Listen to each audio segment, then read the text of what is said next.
This biggest challenge was not something dramatic. Um, it was not something about external situations, circumstances. It was more of an inner pain related to mistrust, um, this disillusionment that came in connection with my yoga teacher and then the whole school. I was in yoga school with it turning towards a more dogmatic and sectarian approach. And I'm not speaking lightly about this. It's all that I treasured in that time. It was about yoga and good friends, which we shared the same values, till a certain point when I realized that something is missing, something is not fully aligned. And while the life was beautiful, I mean, teaching yoga, sharing things, and having beautiful experiences, still I felt that it's not a total integrity there. And things also went slowly. It was not so obvious in the beginning, but then my teacher was more and more caught in the desire for power, money, sexuality. And I cannot even speak about betrayal, because poor him, he was not conscious about this. So I cannot reproach him to him about this. But things happened like this, and it was not so much, I mean, almost at all about the lifestyle there and the living and all the friends. Was mostly the relationship with him that was very painful, seeing how things are not aligned, and this refusal to live with an open heart and to not manipulate anymore. And that was the most painful aspect. And how did I overcome it?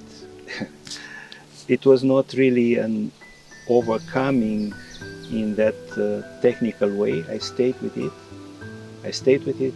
I let this suffering carve my soul. In that time also, I was looking, I mentioned about these astral projections, and I was looking for something to compensate in a way. That not wanting to recognize, not because I wanted to deny, but because I was still trusting in that beauty, and I was still hoping that that beauty is that will save, that which will save everything. And then in this understanding came the realization that my mistake was just trusting a person. And it was beautiful because along with this pain came also more and more clarity that what needs to be honored and trust is that essence, is the divine, is that omnipresent reality, not a person. And then at that time, of course, there were many excuses, or thinking that, oh, a tantric master can do anything, or the sages sometimes can shock the world with their behavior, or it's not the same. And still, it became more and more obvious that no, it's not a matter of trying to justify things that are not aligned. And then more and more trusting the heart and finding this beautiful, fiery devotion in the heart. And then the path became much more clear. Much more clear.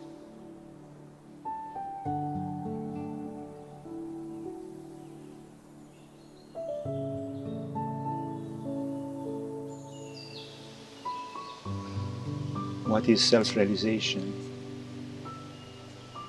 Essentially is dropping all the subconscious limitations. So when there is no fear, there is no attachment to a trauma, there is no identification with a limited person, that becomes self-realization.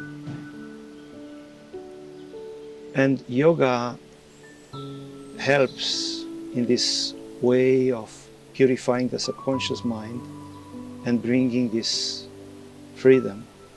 But then we realize that self-realization is not the end of a goal. Self-realization is also the beginning. Even if we look at the very beginning of yoga, traditionally, Adinata, Shiva, the first master, was the one who revealed yoga to humanity. So it's a grace, and sages brought this as a way of unfold and reveal this self-realization through such means. So self-realization is the end and the beginning of yoga. It happens, and that's why yoga is just a way of realizing that ultimately this separation was never there. Even Patanjali, when he speaks about yoga, in the very definition of yoga, in this classical yoga, says first yoga is the dissolution, the cessation of the thinking, but this is just about the means. But then the seer, this witness, is settled in its own nature. So then this self-realization is there when all these veils are falling. So yoga is about this freedom of self-awareness, which is not just the end of a journey, is always there. And then you see yoga not just as a path, but a way of honoring the present moment. So it's a way of opening ourselves to the truth that now, here, is not just this phenomenal world, but is also the freedom of consciousness. So in this way, self-realization, it's a realization of this essence. And then again and again, moments of this, the touch of the infinity, has the power to purify our subconscious mind, and old identifications and this stubbornness that I am just a person will tend to dissolve, and then the real freedom will come.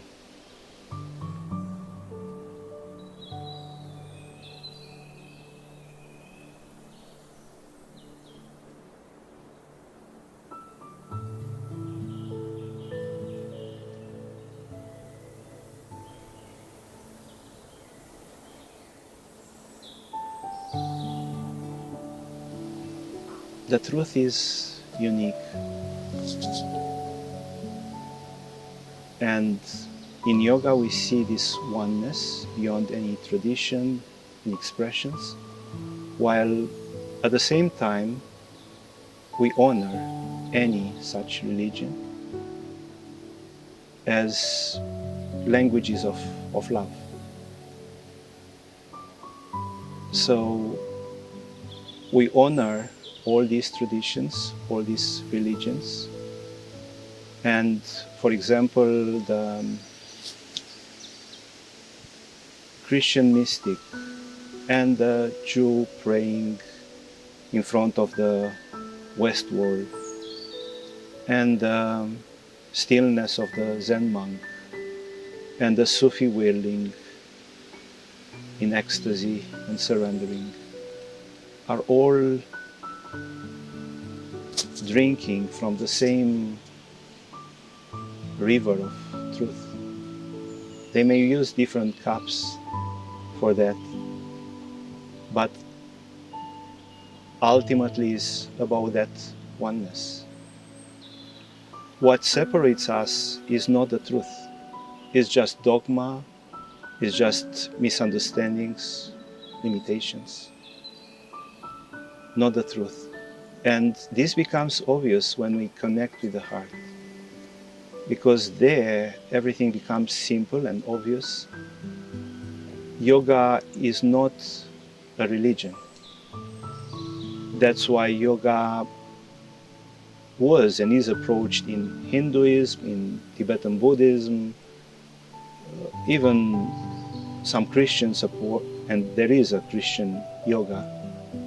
So from a technical point of view, indeed, yoga provides methodology for inspiring all these religions. And yoga doesn't require to believe in something external or an image or representation. And because of this is a ground in which any religion can meet. There was recently a quite challenging question.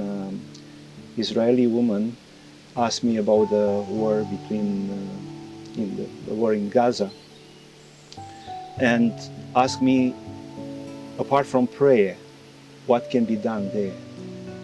As a vision in 10 years, 20 years, what can be done there? And I know there are some ways of imagining their way in which, from a geopolitical way, things can change, like imagining like the same model of European Union or something like this. But I feel, especially there, because it's a religious ground, and because it's not just about a contract or a treaty, it's ingrained, this suffering is ingrained, and it's a problem that runs for generations, and it's in their myths, in their vision. I feel that this spiritual dimension cannot be ignored. And I was contemplating what can be possibly there. And I envision a temple or something wider in which people from all religions can come and connect with the heart. So we may say a three-religion, but even that may not be the best word, because may offend people who hold their religions as the going to the most fundamental thing, but something indeed beyond any dogma or beyond any concept, just this connection in the heart, a place where we can cry together, a place where we can feel each other and see this unity. And is that possible in 10, 20 years? I don't know. But I know that each time when we are able to see that others are also moved by their fears and anger and reactivities And then also beyond them is the same soul, longing, light, divine nature. We can recognize the tears in the eyes of others, and we see that these tears of joy or pain express the same truth, the same consciousness. So in Hridaya,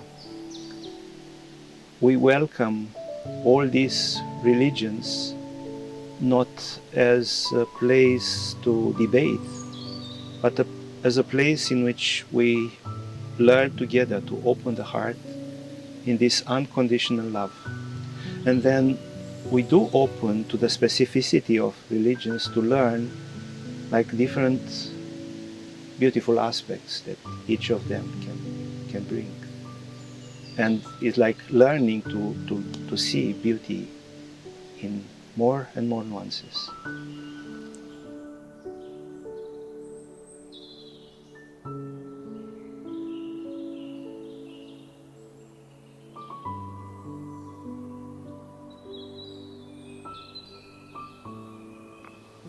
Non-duality doesn't exclude the multiplicity.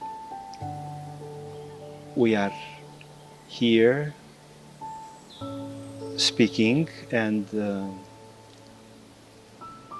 considering that non-duality is somewhere far away, is like this philosophy or dream of non-duality. And then we try to understand how then, what is the place of the me, the question in this. But actually it's vice versa. Actually it's vice versa. Everything happens in this vastness, in this oneness. And then the question indeed comes from the mind. The question comes from the mind, from individuality, which is not really separate. It's like the wave asking the ocean, while the wave was never separate from the ocean.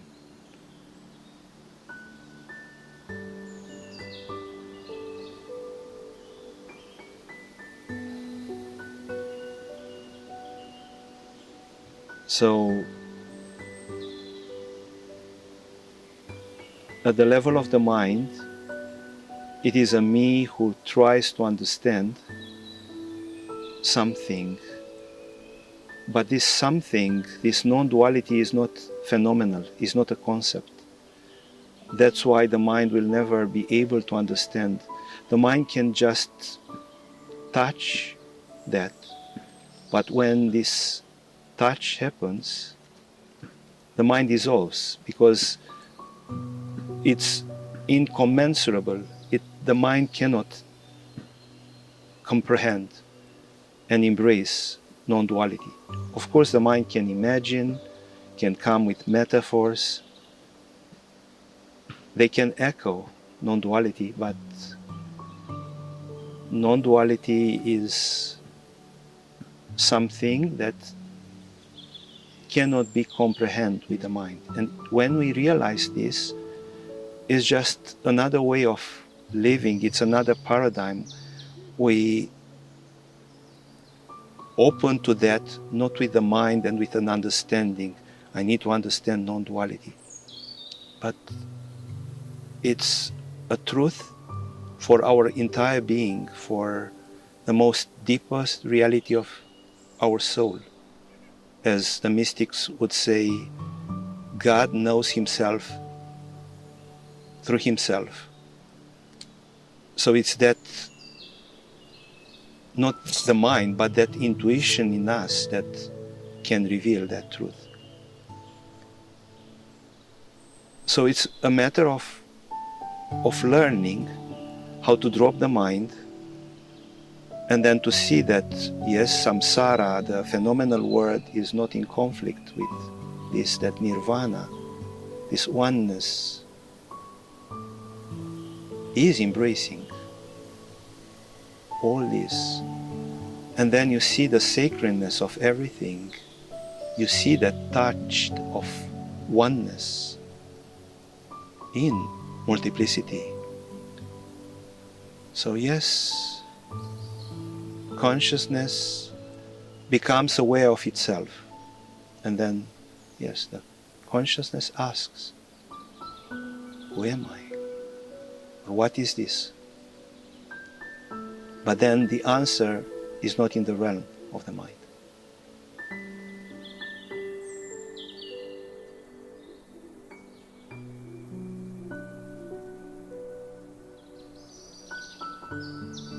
Well, in Hridaya, we don't say that suffering is just an illusion.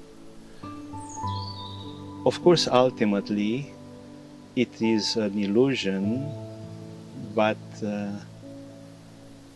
it appears to be so real for the mind, for our normal understanding.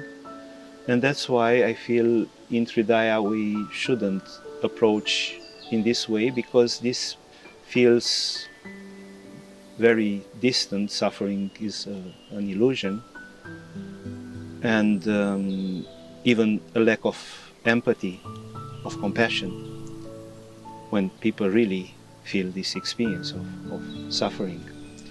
And I remember beautiful situation, a woman who was suffering since many years because of a thing very, very profound to her.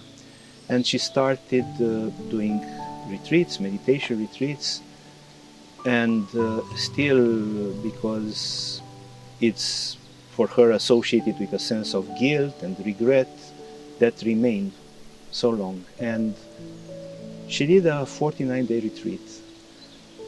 I supported her in that aspiration and that hope that that will be dropped. And indeed, she also wanted this so much. So she was a conscious being in this aspiration, so I supported her. But in retreat, things became even more difficult, so that suffering haunted her. And at a certain point, she just sent me a message that is too much. And I said, okay, just relax, you are welcome here. It's not about judgment, and come back. And maybe because of that total release and no expectations, she said, oh, I'll remain still few days and still continue. And then a big shift happened to her. And then later, she wrote to me about this soul, this struggling of a soul in this vastness of Tao. She would express all this oneness and the irrelevance and the futility of that in all this vastness and majesty of existence. And she expressed in such a beautiful way, in such a profound way. And of course I was so happy for her. But then I realized that if I would have told her 2 weeks or 1 week before those statements, that would feel like lack of compassion, lack of understanding. So this statement, suffering is an illusion, is something that shouldn't be just an external statement. It should come from inside. And then indeed, it comes to feel like this when you realize that even this me is not the ultimate reality, this me, the ego, or all these identifications. So through self-inquiry, this very I is questioned, and this understanding that you are not just that thing or another, Of course, pain is the expression of this contraction, is conditioned by the fear that ego holds. And this will be dropped only when we can learn to be free from that. It can be a long journey, but it is possible. It is possible. And then we can make indeed the difference between pain, which is physical, and it happens at the level of the body, sensorial, and then the suffering, which is more psychological. And that is the one which can be alleviated by realizing that this you, it's not absolutely true, this me with a story. And it's more and more this me, the divine, this me, the oneness, this me, the grace, which is definitely not bypassing. It's not a bypassing. It's not an escape, but it's a real grounding in the truth that we are. And this needs to be realized. It's not theory. This needs to be realized. And then, yes, then we can say suffering is a solution. Otherwise, not yet. Not yet.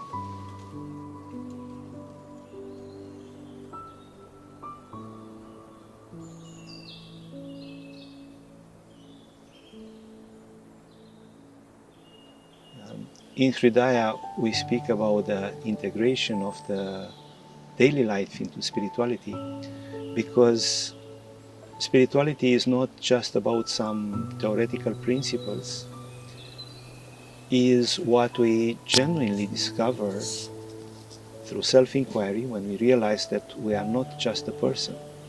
And then if this is true, then it makes totally sense to see the whole life from this new perspective, to change paradigms. I thought that I'm a person with my fears, with my thoughts, and I'm supposed to struggle in this world. But now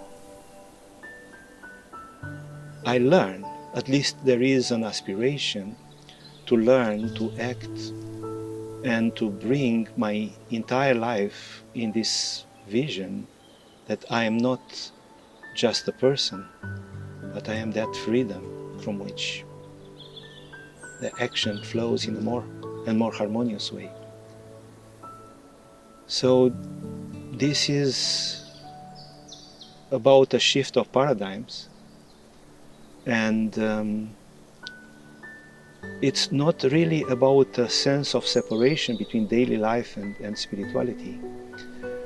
And then these principles, yoga principles, become very alive. Padmasambhava, a great master, said that we should descend with a view and ascend with a conduct, and these two should be practiced together, meaning that we should have a vision, we should have an understanding of life rooted in this faith of being, and then also to act in such a way that it echoes that. Because otherwise there is a fracture. Otherwise we have beautiful ideals, but then in life we are acting in a way which feels alienating, or just living in compensations. So it's good to express this radiance of the heart and this passion of life and this joy, and then becomes a flow and a way of bringing yoga principles into life. So of course there are many practical technical elements that can be applied, ways of becoming aware in our daily life and so on. But now the question is more about the attitude, the yogic principles. And I would say the most important is trust the heart. Stay in the heart. Remember the eternal. Look for the essence, not just for the ephemeral, while of course every detail and all this phenomenal world matters and is beautiful. It becomes even more beautiful and more meaningful when we look it from that background.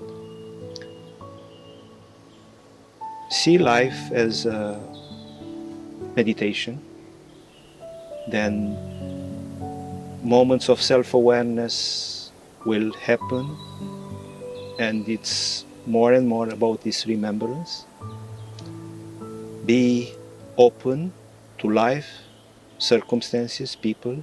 Be open also to the possibilities that life can show you many new aspects. So dropping a rigid way of living, this openness, it's even regarding this concept of Dharma. Even in Oriental spirituality, we have this beautiful concept of following our Dharma, which is like your mission in the world, or seeing the world as a place where you unfold your gifts. But in spirituality, even that changes, because it's not just a rigid thing. When you keep this openness, maybe in 10 years you realize that what was the priority before, it's not anymore. Or things start having a different meaning. I remember a beautiful expression of this in the life of Saint Francis of Assisi. While he was praying, he had a vision, Jesus telling him, rebuild my church. It was in a little chapel in Damiano, and he took it literally. He made effort and he inspired others to come to help, and they finally, that was a ruin that finally managed to repair that church. So he was very present and he was doing that. And I feel that in doing that, he opened to something much bigger. And then later he realized that that calling was not just about repairing that church, but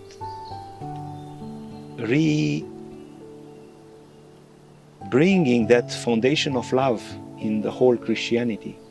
So the meaning changed, was not just about that church, but was about the whole spirit of Christianity.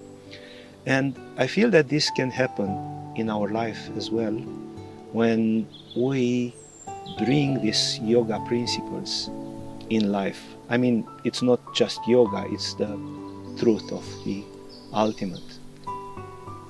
So, living with an open heart, trusting the truth, trusting the ineffable, and acting from there.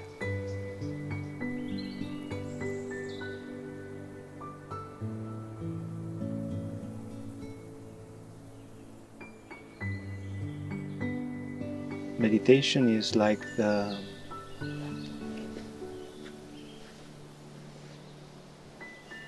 light of the morning sun, which changes everything.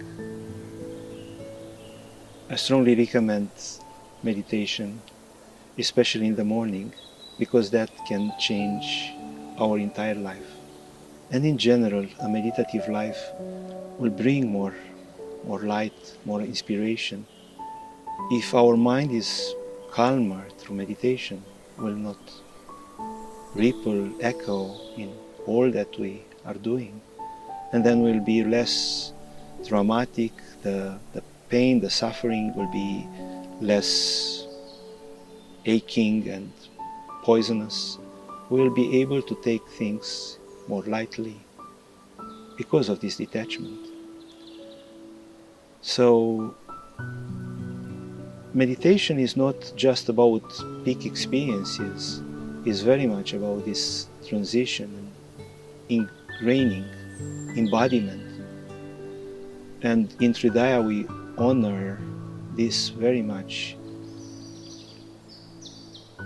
And actually this is the spirit of yoga. For example, in Yoga Sutra, Patanjali speaks about states of samadhi, and this is valid actually for any spiritual state, that they are amplified by 4 factors. It is virya, that means power, passion, enthusiasm. So this dedication, it is faith. It's a faith in the journey, it's a faith in that essence. Then it is smriti, or memory of such states. So meditation is about loving these beautiful states you already experienced. So it's about opening to beauty of life, to love, to the ineffable, to sacredness, to eternity. So these are ingredients of life, and the memory of them, so trusting them and remembering them, is a way of coming back to high moments of meditation, but is also a way of like reinforcing these dimensions of our life. But then, even more relevant, Patanjali speaks about samadhi prajna, is the wisdom and the knowledge that such meditative states bring. And here I think that people miss something essential, because people are often looking for being high or being taken by ecstasy or this pleasure of or joy of meditation or high states, and then forgetting about that embodiment of it. And this samadhi prajna is simply saying, in that state, love was so obvious, then have the wisdom and bring it in your life. So it's about the echoes. Samadhi prajna is this knowledge that such states of meditation bring and how they will echo in your life. So learn how to constantly bring that wisdom of meditation and infuse, embody your life. And this is the key, I consider, in this bridge between daily life and meditation. And then meditation, in a way, is like a rehearsal for the life, actually. And also, in the end of the day, I also recommend an evocation of the day while asking, who am I? And then learning to see where I was lost, where there was no full awareness, and then coming again and again to that commitment, and then again embodying this. People tend to consider that what is happening in Hridaya is like a bubble, Hridaya bubble, because the community is happy often, and of course there are these beautiful programs. But I used to say, no, Hridaya is not a bubble. The world that believes in suffering and limitation, that is the ultimate truth, becomes a bubble. To trust the eternity and infinity and to align your life in that brings the freedom. And this happens. This doesn't mean that in Hridaya we don't have challenges, financial challenges, or the different things, or in relationship and everything, but it's a constant remembrance. It's a constant remembrance of those values which we experienced in meditation. It's not just beautiful ideals, because yes, it can happen that some communities have beautiful ideas, and still there the ego can appear so strongly. And then frustration and limitation, because yes, sometimes beautiful ideas are met with harsh situations of life. In Hridaya, through meditation, we learn to relate the heart, and then it's like that faith that moves mountains. And then, yes, the issues are there, but it's just about the grace of learning how to deal with them. So this is how meditation can support and inspire us, and then being embodied, being an embodiment of daily life.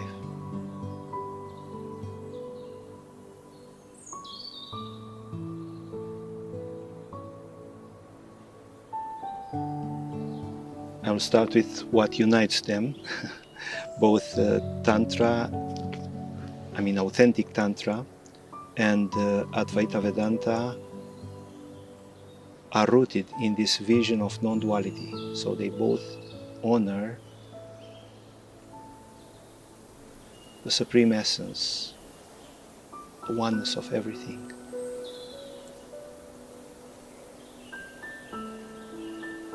And I would look at them as simply two maps that point to the same ultimate freedom of being. And some maps are more complete, some maps are just pointing the end and less details, some are giving more details in that integration. I'm saying this because I don't want to look at them as one being superior to another. In general, there is this tendency to say, well, Advaita Vedanta is about negating the world, seeing the world as an illusion. And indeed, this is one of the statements of Advaita, this neti, not this, not that. You are not the body, you are not the mind, you are not personality, you are not those layers.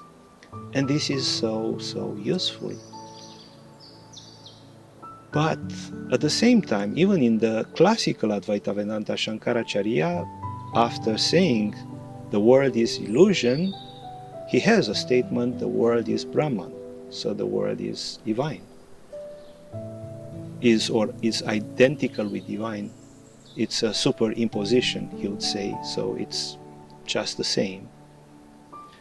Now, indeed, Tantra honors the world, while in Advaita, in general, there is a tendency to consider the world just as an illusion and a temptation.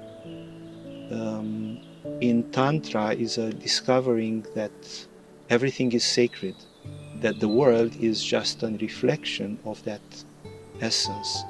Tantra means interweaving. It has many significance, but this interweaving and referring to this interrelationship between everything, between the human being and the cosmos, between the human being and God. Everything is connected, and everything is meaningful and divine, and is just an expression of that. So while Advaita Vedanta emphasizes this dissolution of the wave, telling you are the ocean, Tantra says this ocean, this wave is also part of the ocean.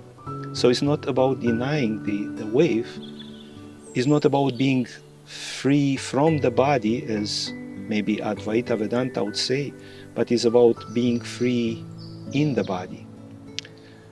Now, why in Hridaya we emphasize also very much Advaita Vedanta? Because I feel there is a beautiful foundation in this detachment from relative values and from sensorial aspects. In Tantra, especially in Neo-Tantra, it tends to be an identification with the sensorial, and then it's very much about pleasure, about instrumentality or rituals or beautiful things, but forgetting about that essence, forgetting about the ultimate. Many people say, well, I'm tantric, just as a way of justifying, their attachment to food or whatever.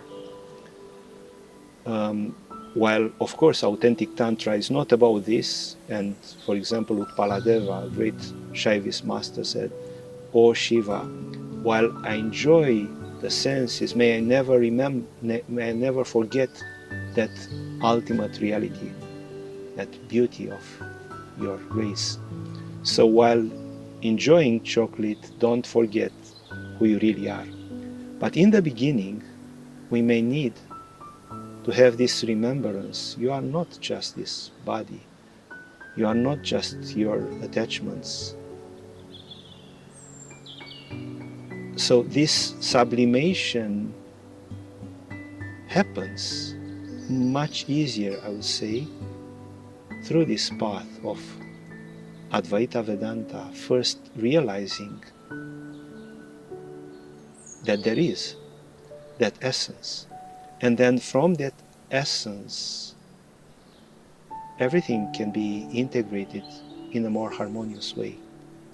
So it's like, let's say, going on the path of a mountain and then being lost in this and that scenery and then forgetting about the top. While Advaita Vedanta would be like going to the top, and then Tantra would be only after you really connect with the top and you know what is about, then enjoying everything around. So again, it's not about comparing or making a superiority in one or another. Both bring beautiful tools, and indeed, in the end, it's about this joy of embracing everything. Everything is panda, everything is just this tremor of the heart. And this panda, this pulsation of the heart, this very aliveness of our soul, is this beautiful bridge between the world and the ultimate. Because indeed, if the world would be just an illusion, then what about my devotion? What about my aspiration? They don't matter. And then people, the ascetic path tends to say, no, this doesn't matter. This is just an illusion. It's not like this. And this can be felt through this sacred tremor of the heart. But it's a way of sublimating, because if I stay just in personal emotions, yes, I cannot speak about a depth and a real meditation. But if that personal emotion is used as a way of sublimating energy and bringing everything to that pure gold of self-awareness, then that energy becomes cosmic, is not referring to a person, and then the freedom and that self-awareness happens naturally.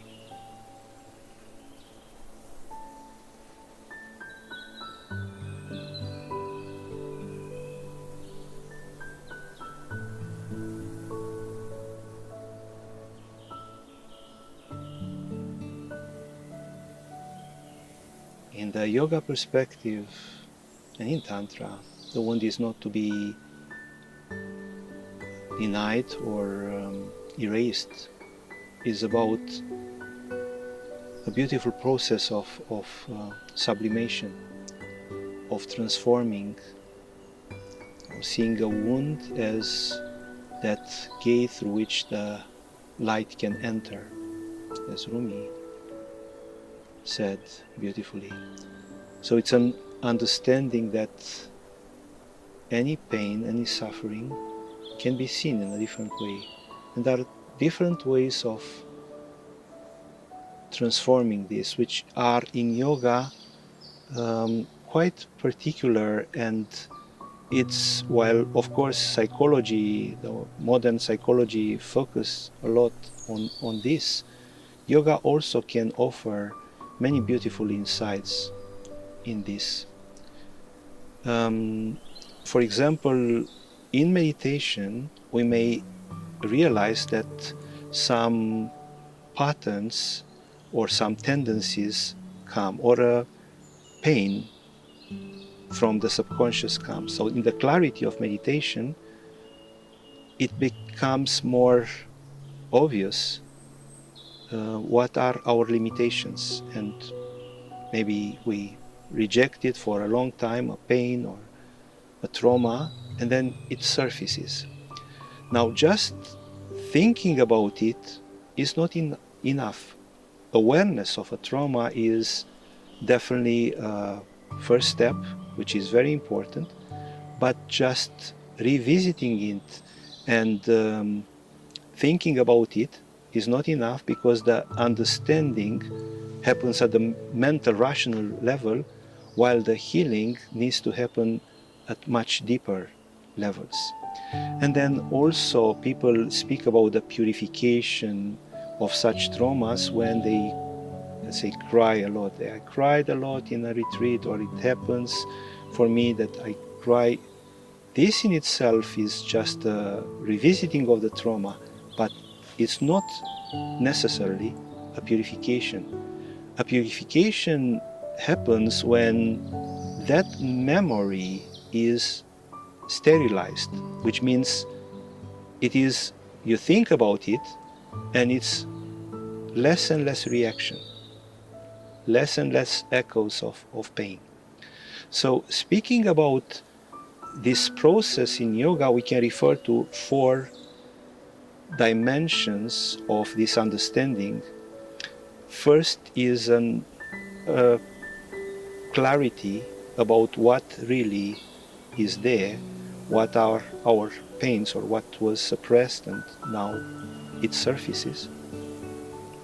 Then in a second step, we may look at the whole context in which that is happening. That means how that pain is related to other such similar pains. So in yoga terminology, we will speak about a vasana, which is a concatenation of such subconscious wounds, particular wounds, samskaras, that happen. So that is an event, but that event is so painful because it touches a whole area of our subconscious mind related to similar events.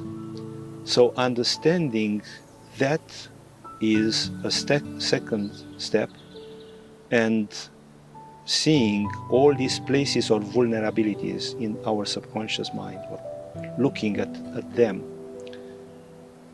It's not anymore just about an event in which, let's say, I felt ignored, or I feel that fear of speaking in public, but then many other such aspects related to my insecurities and things like this. Then the third step, which is, I would say, one of the most relevant, the third and the fourth are the most relevant in the yoga journey, is integrating and seeing it in a wider picture. So it's about disidentifying with that, learning how to disidentify with that limitation. We look at that part of our subconscious as just a part of our being, not as defining ourselves. So we learn to disidentify with that. And to see it, it's not about denying, it's still a part, but it's just a part in that whole universe of our being. So the light of awareness starts illuminating any corner of our subconscious, and in that more and more things start being embraced with compassion. It's a way of looking with compassion of all this. It's not a fight anymore. So it's a different perspective. And here in Hridaya we speak about a psychological flexibility, because here it's a relevant shift. Somebody who has this psychological flexibility may encounter traumas, but then can also be free from them by not being stuck in them. Otherwise, we are like a bird who stayed for a long time in a cage that, let's say, childhood trauma was there, repeating. But then even when that trauma is not there, I don't feel that fear for my father now. The situation is different, and still I come in the same sort of pattern. So it's like I'm like a bird in a cage, and then the door of the cage is open, and I still stay there. Other birds will fly, but I still get stuck. Or I get out of the cage and I don't yet try my wings. I don't have the courage, or I don't know. It's like I don't know how to fly. I don't have the courage to jump. And psychological flexibility refers to this capacity to just look at that as not something that defines you. Now, in psychology, yes, this is emphasized also. It's about a reframing in which, for example, from saying I am broken, I have no power, I cannot, we start saying I am strong. That situation was a challenge, but it is teaching me. It's not just a end point. Is from now on I learn, and I learn from that, and I am learning more from that. So this would be a psychological approach. But the yoga approach goes even deeper, because even this reframing, still it happens at the level of the mind. It's still a framing. No, I am better. Yoga comes with this question, who am I? And then maybe even the reframing is not needed. Because when you wake up from the dream, for what would be the need to reframe, oh, I am better, when I realize that I am not all that circumstance. I am really free. I'm really free. I'm that freedom. I'm that love. But this happens mostly, so it's an integration, and then you don't see that problem as defining you. It's just a part, and more this psychological flexibility, which doesn't refer just with an event or with a situation. It refers to all our psychic landscape. So everything is more freedom. No matter what, I don't encounter it with that fear and resistance. I embrace life, I trust life, because I know that it's not something that really can block me, because this trust is not about circumstances. I know, for example, positive thinking is about changing and very much orienting upon circumstances. But this faith is like saying, no matter what circumstances, I trust in who I am. I trust in that freedom of being. And then, of course, the life is flowing, and is flowing in this understanding, in this freedom.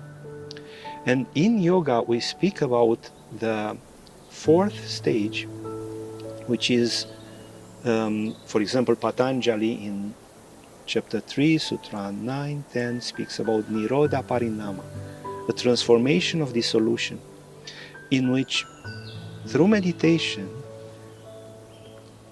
in the subconscious, a seed is planted, a seed of trust in this essence. It's more than trust, because Nirodha Parinama is not a technique. Nirodha Parinama is a transformation in which, etymologically, Nirodha Parinama means the transformation of dissolution. The subconscious mind can literally be transformed through that light of awareness. It's not just mental void. Mental void is just a state of mind that doesn't have that power. But sitting in who you are, in that freedom, in that stillness and love, naturally embraces and purifies all the other limitations, and so the subconscious wounds will be healed. So this is the way in which yoga and Tantra approaches. It's not about running from life, it's not about denying, is this constant harmonizing, and it's this alchemy, constant alchemy. Oh, it is said that the mind transforms the nectar into poison and the poison into nectar. Through Tantra we learn how to transform the poison into nectar. We learn about this freedom of being.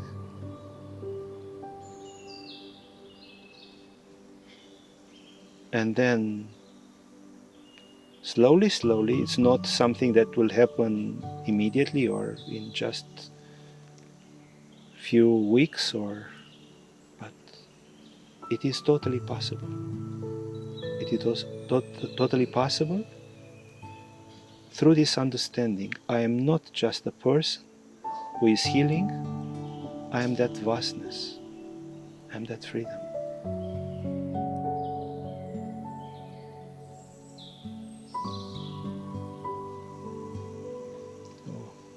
About awareness and mindfulness, it's a very beautiful and vast topic, but it's the very core of the yoga and meditation practice. And because of this, I'm going to briefly speak about each and every element of concentration, meditation, samadhi, and so on.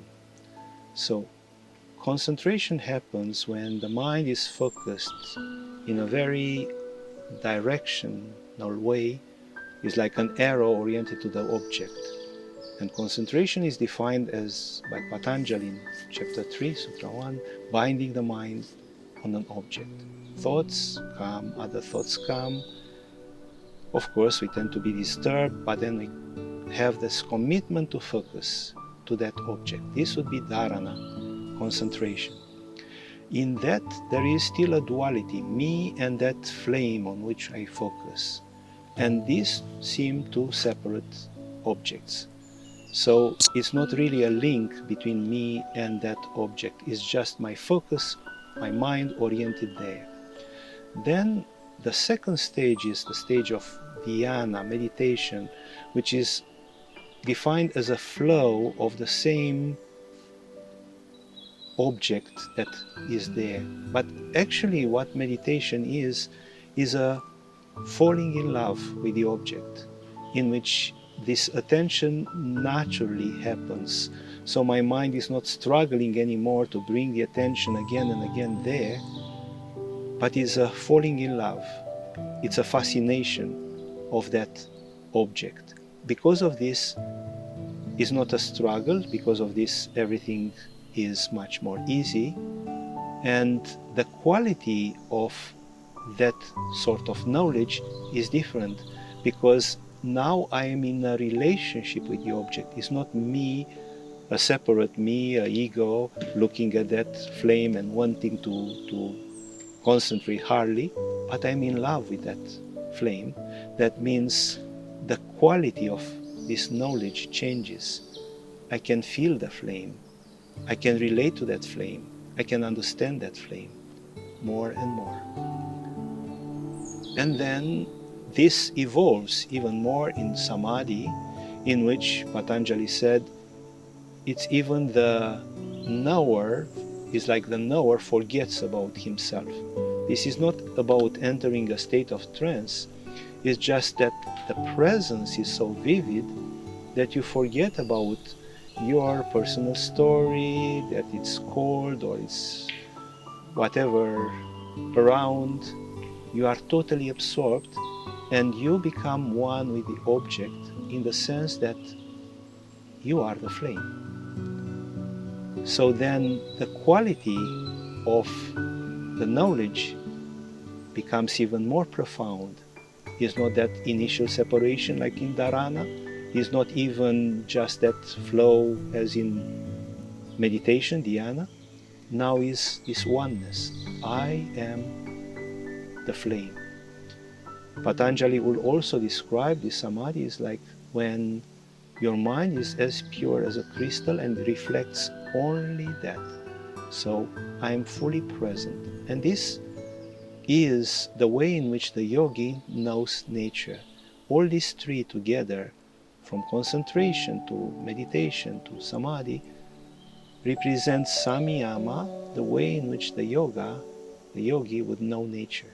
This is knowing in intimacy, which brings that so-called prajna, or a direct form of knowledge, which is more than just rational knowledge or empirical knowledge, is more than knowing with the senses or knowing with the rational mind, is a knowing in intimacy. So this about the journey Patanjali describes. Now, in yoga, we also refer to this self-awareness. Self-awareness is not just an awareness related to the object, oriented to the object, but is an awareness oriented to ourselves. Mindfulness of breath, let's say, or the mindfulness of our sensations, or mindfulness of the mind, simply means to be aware of your thoughts or your breath, but not in the same way as you would bring your attention to the flame with like an arrow focused there. I am aware of my breath while I am aware of myself. So in mindfulness there is this more relaxed way of embracing. It's an awareness of that phenomenon, while of that object, while a self-awareness is also present. I am there while that observance of the breath is happening. But then self-awareness is something even more profound, because indeed we can know about and embrace all these inner phenomena. But yes, I can observe my breath, I can observe my thoughts, even my thoughts, but then who is this me? Who is this me who is aware of my thoughts and my emotions? And then we are speaking about an awareness of the awareness, this self-awareness. So it's important to make the difference. People speak about awareness. It can be an awareness with an object, and then it's an awareness of the breath or whatever, and then it's self-awareness. It's an awareness of the awareness, which is something much more subtle, because it's not about looking for objects as we are used to. And the awareness of the awareness is like the awareness of the light in which things happen. Or if we would imagine that this consciousness is like a mirror, the awareness of the awareness is not about the objects reflected in the mirror, is the awareness of the mirror itself. So it's more expansive, basically doesn't have limits. It is very natural, because it's not about an effort, it's not about orienting the attention to something, but it's about the very source of this awareness. But it's a shift from doing to just being. And this may seem challenging because people are used with doing. And then self-awareness is just an awareness of the awareness. In this, the mind still understands something. The mind can understand that there is something that cannot be understood. As long as I stay with this idea that I need to get what this self-awareness is, I will try to use my mind, and I will imagine that finally I will get it. But self-awareness is different. Self-awareness is about dropping. And the mind can assist this. And when I understand this, a sense of surrender comes. I drop the need to achieve, I drop the need to be in a way or another. Of course, in the beginning, we create the proper conditions, keeping the back straight, calming the breath, and so on. But then you drop any need to do something, and in just being, that awareness radiates. So this is the difference between concentration, meditation, samadhi, that awareness of the object, and then the awareness of the object, the awareness of the awareness of the essence. And then we can also speak about open attention, in which both these aspects of awareness can be integrated in a harmonious way. So I can, for example, walk in the forest, I am self-aware, but it's not just an absorption, a denial of the world. I enjoy the trees, the birds, but I'm not lost in just a perception, forgetting that self-awareness. So open attention, open awareness is an awareness that is not lost in perception. It's an awareness that doesn't have expectations, dogmas, preconceived ideas, so it's free, is happening in that mirror-like consciousness. It's that mirror-like freedom. I am freed from my stories. I am. And then I am present there. I'm present there.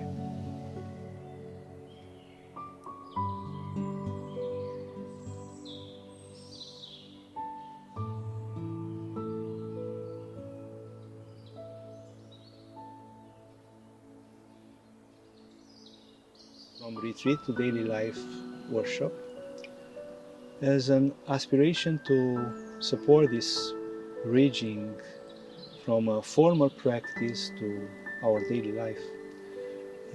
Basically, there is this conviction that there is no separation. There is really no separation. It's not about daily life versus spiritual life. They should be seen as one. And in this workshop, we support this. And it started firstly just as tools or vision in which this integration is possible. But then I realized more and more that it's equally about learning to stabilize ourselves in that truth of our being. That's why this workshop became, I would say, a deepening of the journey of self-inquiry, while bringing, of course, all these insights in our daily life. So it's a workshop that I recommend to everybody, especially for those who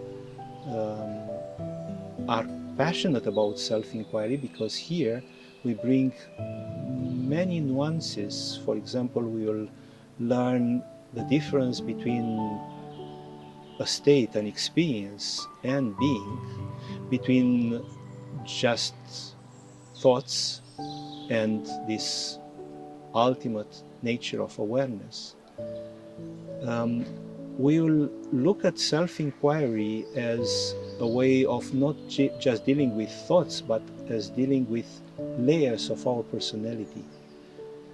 And this is very relevant, because we may start meditation saying, I have problems, or my monkey mind has so many thoughts. But these thoughts happen because I tend to identify myself with some patterns. Who is this me who starts the whole journey?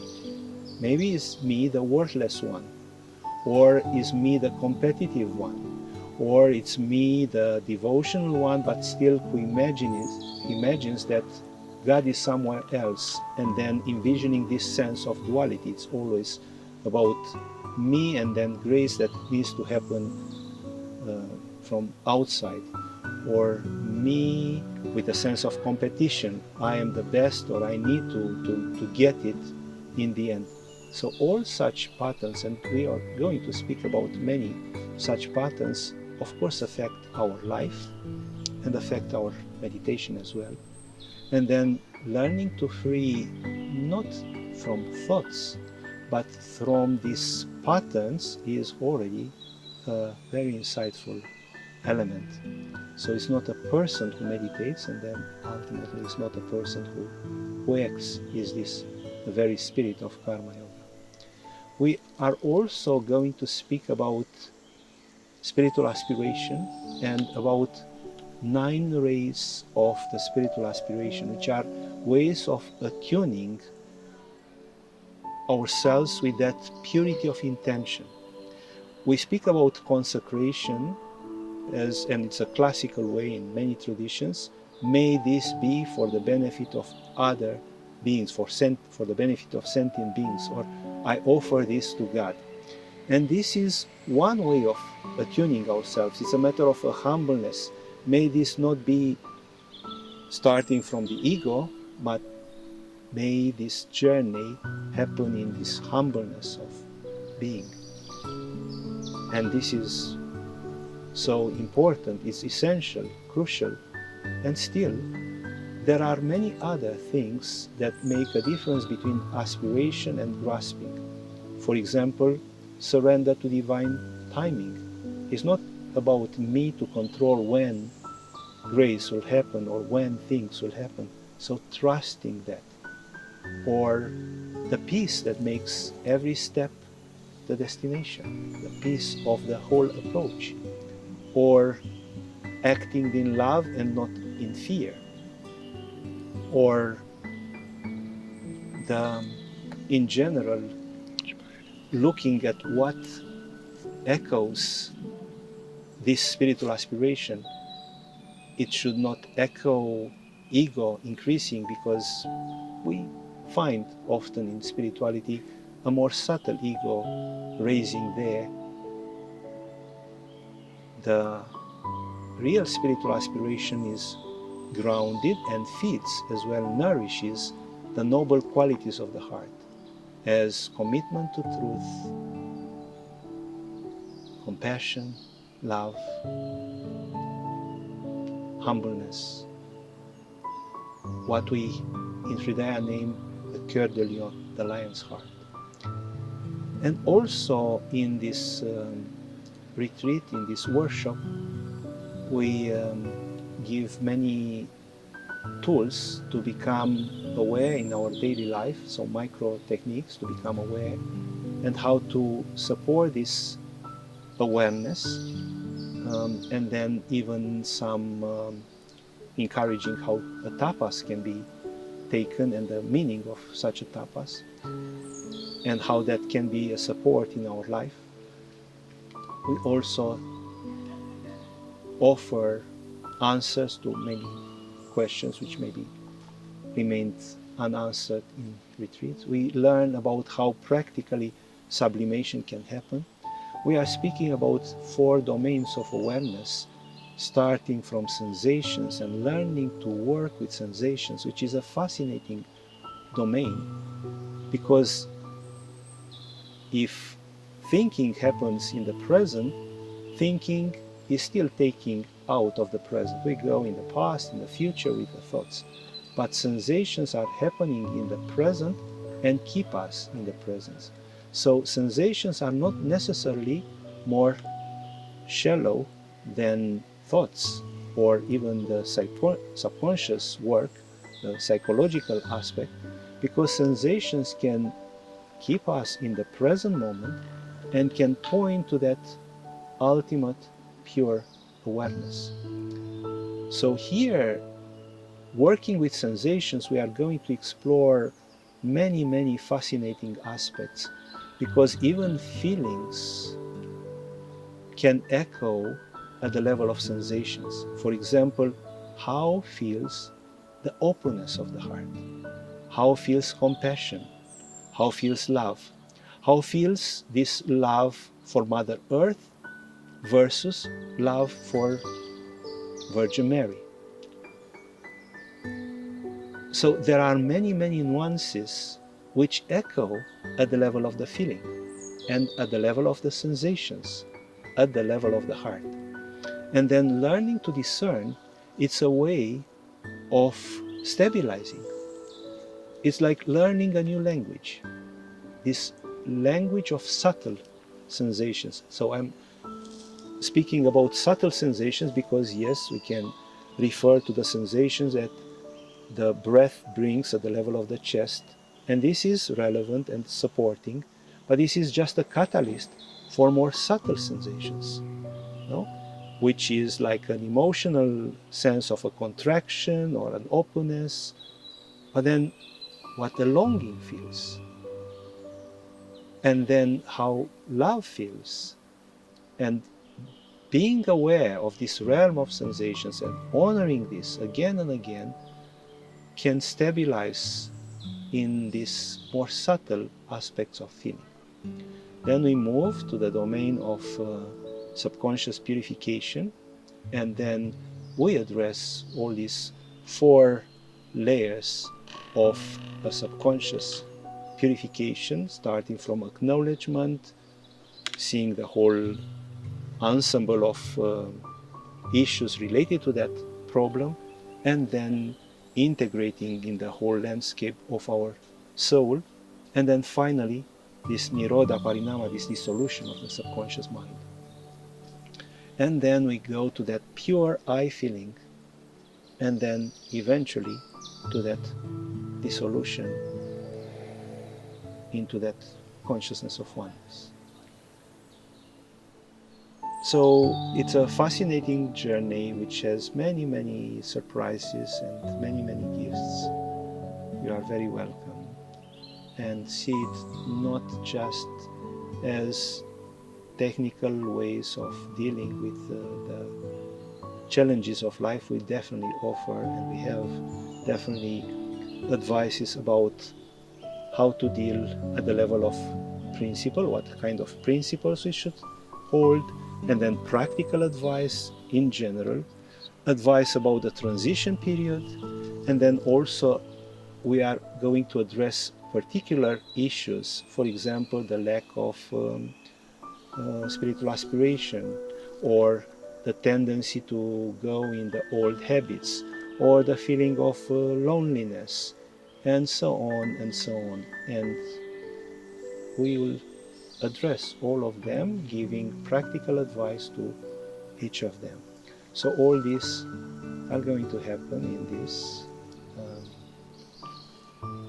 workshop, and you are very welcome.